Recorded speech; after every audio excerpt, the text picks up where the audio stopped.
నంద్యాల జిల్లా కొలిమిగుండ్ల మండలం కొరమానుపల్లి గ్రామంలో ఆధ్యాత్మిక వాతావరణం నెలకొంది. గుండం ఆంజనేయ స్వామి ఆలయం ఎదురుగా పట్టాభిరామ మందిరాన్ని ఏర్పాటు చేసి విగ్రహ ప్రాణప్రతిష్ఠ కార్యక్రమాన్ని ఆలయ ధర్మకర్త కమిటీ సభ్యులు ఘనంగా నిర్వహించారు.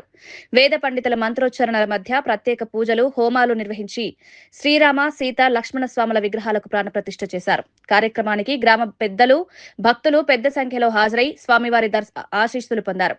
ఈ సందర్భంగా ధర్మకర్త కమిటీ సభ్యులు మాట్లాడుతూ గ్రామంలో ఆధ్యాత్మిక చైతన్యం పెంపొందించాలనే ఉద్దేశంతో ఈ మందిరాన్ని నిర్మించామన్నారు. అదే రాయి తెచ్చి చెక్కారు. బాగానే బాలయ్య అనే శ్రీనివాస ఆచార్య దగ్గర బాలయ్య కూడా అతను బాగా చేశాడు. దానివల్ల మేము కూడా బాగా మన్ననలు పొందుతూ ఉన్నాం. పేపర్లో చూసిన వాళ్ళు కానీ ఎవరైనా ఫోన్ చేస్తూ ఉన్నారు, అన్నా ఎక్కడ చేసినావు, బాగా చేసినారు, ఎక్కడ లేదు ఇది అంటే ఎక్కడ లేదంటే ఇంకా ఇంచుమించు భారతదేశంలోనే లేదనేది మా ఆలోచన. అంటే ఆలోచన అంటే అడుగుతారు. ఇప్పుడు మీరు వచ్చినారనుకో మిమ్మల్ని అడుగుతాం ఏమన్నా ఉందే అని, అంటే ఆడ కనపడలేదు. సరే ఆ విధంగా చేశాము. చేస్తుండగా ఒక 6 నెలల నుండి స్పీడప్ చేశాము.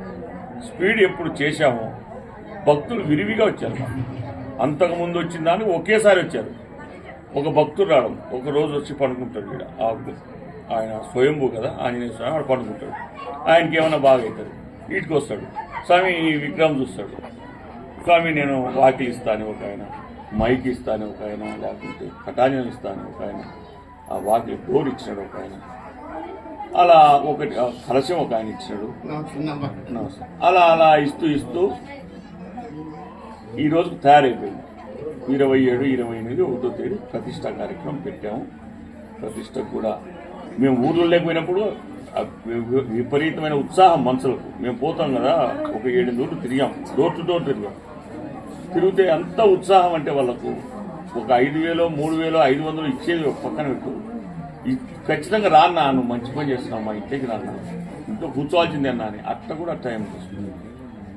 ఆ విధంగా మాకైతే ఆ భగవంతుడి దయ ఉంది అనేది మాకు కనపడతా ఉంది ఇప్పటికే. ఆ విధంగా ముందుకెళ్ళి పూర్తి చేశాం. విశిష్ట గురించి చెప్తారా కొంచెం?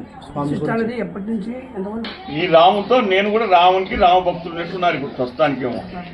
ఆ విధంగా భక్తులు వస్తున్నారు. మళ్ళా విశిష్ట స్వామికి విగ్రహానికి పూర్తిగా పూజ చేస్తాం. ధర్మకర్త మీరేనా? కమిటీ ఉంది. శంకుస్థాపన ఎప్పుడు చేశారు? గుడికి శంకుస్థాపన 17, 7/7/22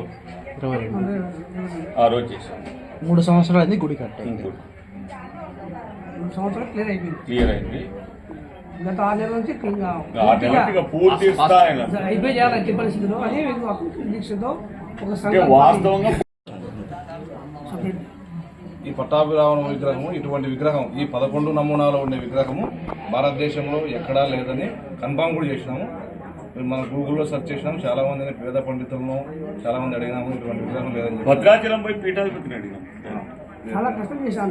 చాలా. అందుకే ఈ గుడి మొదలు పెట్టినారంటే ఏదనుకుంటే ఇప్పుడు మీరు అనిపోతారనుకో ఆటోమేటిక్గా ఇంకొకరు వచ్చింటారు మీ రూపంలో ఆ పని చేసి పెడతాం. అక్కడ బ్రిడ్జి కావాలంటే బ్రిడ్జి వచ్చేస్తుంది ఆటోమేటిక్గా. ఉత్సవ విగ్రహాలు కావాలంటే ఉత్సవ విగ్రహాలు వచ్చేస్తాయి, ఆటోమేటిక్గా వచ్చేస్తాయి. ఉత్సవ విగ్రహం కావాలంటే ఎవరైనా అంటే మీరు చెప్పి ఉంటారు ఉత్సవ విగ్రహాలు ఏదైనా కళ్యాణానికి ఏదైనా పెట్టుకుంటే అంటే ఆటోమేటిక్గా మళ్ళా మనసు నువ్వు ఇవ్వకుండా ఇంకొకరు విశ్వ చేసింటారు. ఇంతవరకు జరిగింది.